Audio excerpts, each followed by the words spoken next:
আসসালামু আলাইকুম viewers, welcome back to my channel শখের এগ্রো। তো আমার নতুন ভিডিওতে আপনাদেরকে আমন্ত্রণ জানাচ্ছি।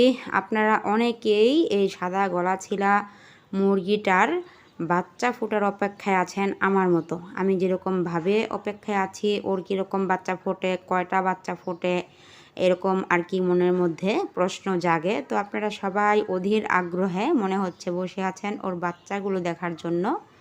তো ওর বাচ্চাগুলো ফুটেছে আলহামদুলিল্লাহ। আমি ওর ডিম ক্যান্ডেলিং করেছিলাম ওকে যেদিন কুচে বসিয়েছি তার 5 দিন পর। তো ওকে আমি 21টা ডিম দিয়ে বসিয়েছিলাম। তো যখন আমি 5 দিনের দিন ডিমগুলো ক্যান্ডেলিং করলাম তখন আমি দেখতে পারলাম যে ওর 20টা ডিমেই খুব সুন্দর মতো ব্রণ এসেছে, আর একটা ডিমে আমার কাছে মনে হচ্ছিল ব্রণ নেই। তো তারপরেও আমি ওই একটা ডিম আর সরাইনি, ওর নিচে রেখে দিয়েছিলাম। তো 21টা ডিম ছিল ওর নিচে।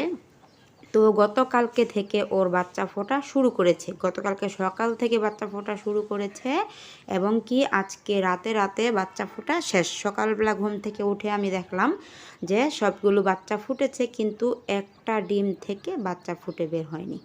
একটা ডিমে আর কি ব্রণ ছিলও না, আমি দেখতে পেরেছিলাম। তারপরও আমি ওই ডিমটাকে আরও ওর নিচে থেকে সরাইনি, ভেবেছি থাক সমস্যা নেই, একটা ডিমই তো, ফুটলে ফুটবে না ফুটলে নেই। তো সেই ডিমটা থেকেই বাচ্চা ফোটেনি, আর নয়তো 20টা ডিম থেকেই আল্লাহর রহমতে সুন্দর মতো মা সাদা পরি বাচ্চা ফুটিয়ে বের করতে পেরেছে। তো ওর বাচ্চাগুলো দেখতে পাচ্ছেন এখন স্ক্রিনে। তো এবার হয়েছে কি সাদা, একদম সাদা কালারের বাচ্চা ফোটেনি, বা একদম সাদা গলাছিলা বাচ্চাও ফোটেনি।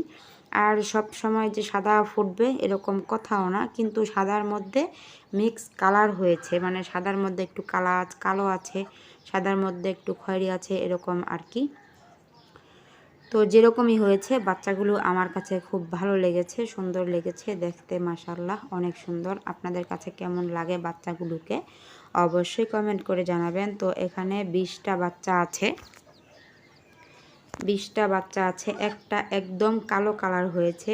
ডিম দিয়েছিলাম আমি 3টা মুরগির, এখানে মালা সুন্দরীর ডিম ছিল, তারপর যেই মুরগিটাকে বসিয়েছি এটার ডিম ছিল, আর ছিল আমার হলুদ কালারের গলাছিলা মুরগি আছে, ওই মুরগিটার ডিম দিয়েছিলাম। তো 3টা মুরগির ডিম থেকে এই বাচ্চাগুলো বের হয়েছে। তো বাচ্চাগুলো দেখতে মাশাআল্লাহ খুবই সুন্দর, কিন্তু একদম সাদা হয়নি, সাদার মধ্যে মিক্স কালার হয়েছে, এটাও একটা সৌন্দর্য, খুবই ভালো লাগে। আর হচ্ছে গলাছিলা বাচ্চা হয়েছে 5টা আল্লাহর রহমতে। তো জানেন আমার একটা গলাছিলা মোরগ ছিল, সেটা আমি বিক্রি করে দিয়েছি এটাকে বসানোর আগেই। তো তারপরও 5টা গলাছিলা বাচ্চা বের হয়েছে মাশাআল্লাহ, অনেক সুন্দর সুন্দর বাচ্চাগুলো। এই যে আমি হাতে নিয়ে আপনাদেরকে দেখানোর চেষ্টা করছি বাচ্চাগুলোকে। আমার হাতে আছে এখন 5টা বাচ্চা গলাছিলা, এগুলো সব গলাছিলা হয়েছে, আর বাকিগুলো গলাছিলা ছাড়া হয়েছে। তো বাচ্চাগুলো দেখে খুবই ভালো লাগলো।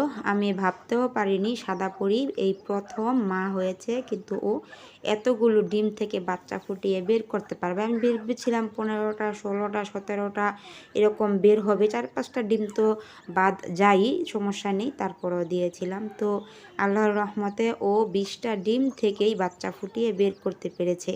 তো মনে হচ্ছে যে সাদা পুরি বাচ্চা ফোটানোর জন্য খুব ভালো একটা মুরগি হবে আমার।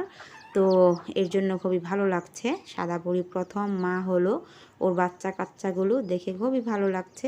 বাচ্চাগুলো চিচি চিচি করছিল, কিন্তু ওদেরকে আমি কিন্তু আজকে খাবার দেব না, কেননা গতকালকে থেকে ফোটা শুরু করেছে ওদের, আজকে সকালে 24 ঘন্টা হয়েছে। আমি সব সময় 48 ঘন্টা পর মুরগি এবং বাচ্চাদেরকে বাহিরে বের করে খাবার খেতে দিই। আর খাবার কি দেই, লেবুর পানি খেতে দেই এবং স্টার্টার ফিড খেতে দিই।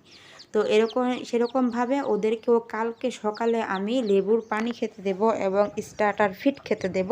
তো সেই ভিডিওটা তো অবশ্যই আমি আপনাদের সাথে শেয়ার করব, কিন্তু আজকে ওদের বাচ্চাগুলো ফোটা শেষ হয়েছে, তার সাথে সাথেই আমি ভিডিওটা করে ফেললাম আমার ভিউয়ার্সদের জন্য, কেননা আমার মতো অনেকেই এই মুরগিটার বাচ্চাগুলো দেখার জন্য অপেক্ষায় আছেন। আর একজন ভিউয়ার্স তো কমেন্টই করেছিলেন যে এই মুরগিটাকে কুচে বসানোর জন্য।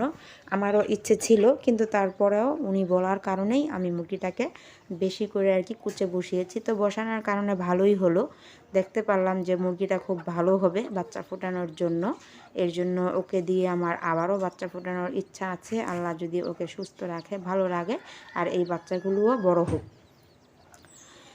তো বাচ্চাগুলোর জন্য মাশাল্লাহ বলে দিবেন, এখানে 20টা বাচ্চা আছে। আর আগামীকালকে সকালে আমি ওদেরকে লেবুর পানি স্টার্টার ফিড খেতে দেবো, সেই ভিডিওটাও আমি আপনাদের সাথে শেয়ার করব ইনশাআল্লাহ। আমার ভিডিওগুলো আপনাদের কাছে কেমন লাগে অবশ্যই কমেন্ট করে জানাবেন, আর এই বাচ্চাগুলো কেমন লাগছে সেটাও কমেন্ট করে জানাবেন। যদি ভিডিওটা ভালো লেগে থাকে বন্ধুদের মাঝে শেয়ার করে দিবেন, এবং কি আমার ছোট্ট শখের এগ্রো চ্যানেলটাকে সাবস্ক্রাইব করে পাশে থাকা বেল আইকনটি বাজিয়ে দিবেন। আমার নিত্য নতুন দেশি মুরগির ভিডিও পেতে আমার শখের এগ্রো চ্যানেলটাকে সাবস্ক্রাইব করে রাখতে পারেন। প্রতিদিন আমি আমার দেশি মুরগিদেরকে কি খাবার দিচ্ছি, কিভাবে পালন করছি, কয়টা ডিম পারছে, কয়টা বাচ্চা ফুটে বের হচ্ছে, এইগুলোই আমি আমার চ্যানেলে শেয়ার করে থাকি। তো আমার চ্যানেলটাকে সাবস্ক্রাইব করে পাশে থাকা বেল আইকনটি বাজিয়ে দিবেন। যারা আমার চ্যানেলটাকে সাবস্ক্রাইব করেছেন তাদের সকলকে আমার পক্ষ থেকে ধন্যবাদ, আর আমার প্রতিদিনের ভিউয়ার্সদেরও আমার পক্ষ থেকে অনেক অনেক ধন্যবাদ। আপনাদের জন্যই আমি ভিডিও আপলোড করি। তো সবাই ভালো থাকবেন, সুস্থ থাকবেন। আসসালামু আলাইকুম রহমতুল্লাহি আবার।